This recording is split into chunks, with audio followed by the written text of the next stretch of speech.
Hello everyone, NTPC का question आप लोगों के लिए लेकर आ रहे हैं। देखिए क्वेश्चन क्या है हमारे सामने एनटीपीसी का।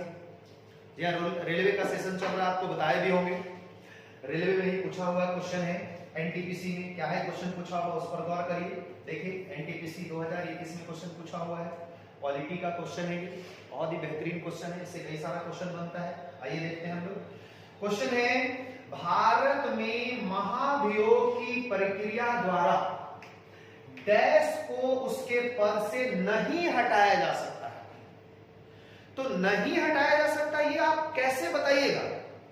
जब तक आपको पता नहीं होगा किसको हटाया जा सकता है। जब आपको पता चल जाए किसको हटाया जा सकता है, तब आप आराम से बता देंगे किसको नहीं हटाया जा सकता है। क्योंकि नहीं हटाए जाने वाले में तो हम भी हो सकते हैं, आप भी हो सकते हैं।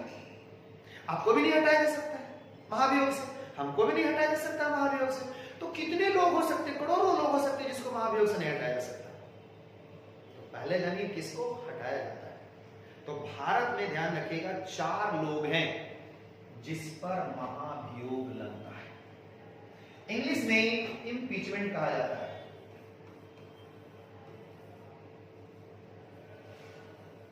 ध्यान रखिएगा, इंपीचमेंट हिंदी में महाभियोग। इसका जिक्र आर्टिकल 61 है।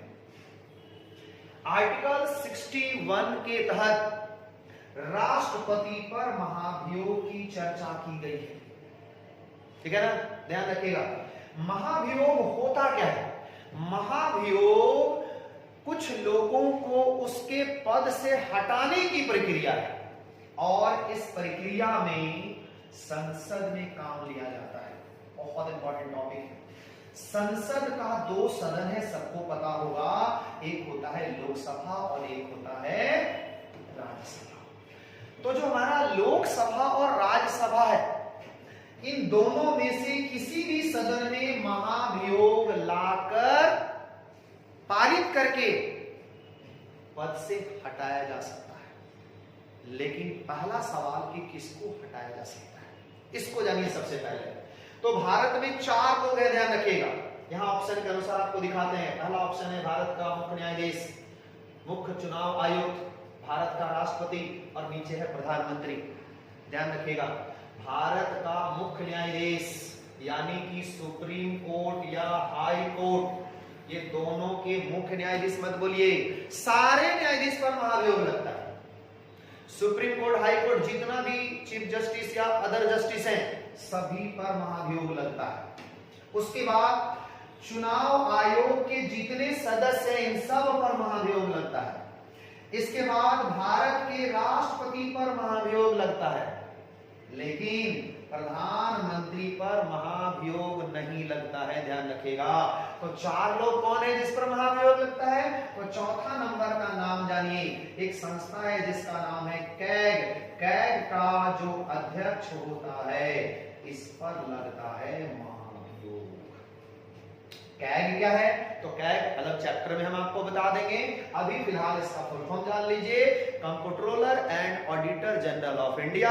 हिंदी में बोलते हैं इसको भारत का नियंत्रक एवं महालेखा परीक्षक। और यही वो अध्यक्ष जो भी होगा इसका, यही व्यक्ति पर महाभियोग लगता है। तो 4 याद रखिएगा, सुप्रीम कोर्ट, हाई कोर्ट के न्यायाधीश, चुनाव आयोग के जितने भी सदस्य होंगे, इलेक्शन कमीशन के जितने भी सदस्य होंगे, सब पर, भारत के राष्ट्रपति पर और कैग के अध्यक्ष पर। इसके अलावा भारत में और किसी पर महाभियोग नहीं लगता है। लेकिन और एक चीज आपको बता देते हैं बहुत बेहतरीन तरीका से, ध्यान दीजिएगा। क्या है? महाभियोग जब लगाया जाता है, इसमें 2 बातों पर हम चर्चा करते हैं। पहला लाने पर, एक लाने पर और एक पारित करने पर। जब लाने और पारित करने की बात करें तो गौर करिएगा किन चीजों पर हम फोकस कर रहे हैं। जब कभी भी लाने की बात होगी तो क्वेश्चन पूछेगा महाभियोग कहां लाया जाता है। तो एकदम क्लियर शब्दों में जानिएगा, महाभियोग संसद के किसी भी सदन में लाया जा सकता है। जरूरी नहीं है लोकसभा, जरूरी नहीं है राज्यसभा, संसद के किसी भी सदन में महाभियोग लाया जा सकता है। लेकिन जब भी महाभियोग लाएंगे, जब भी महाभियोग लाने की बात करें, तो महाभियोग लाने के लिए जो भी सदन लाएगा उसका 25% लोगों को सहमति की जरूरत होती है।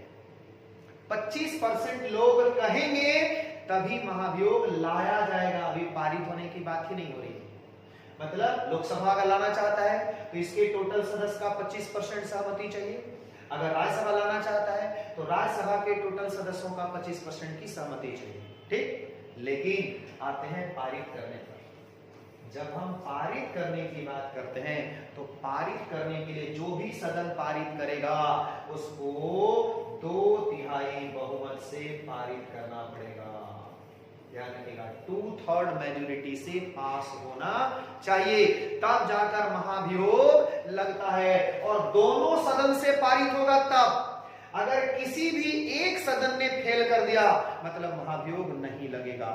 दोनों सदन से जब पास हो जाएगा, लोकसभा और राज्यसभा दोनों जब पास कर लेगा तब जाकर महाभियोग पारित होगा।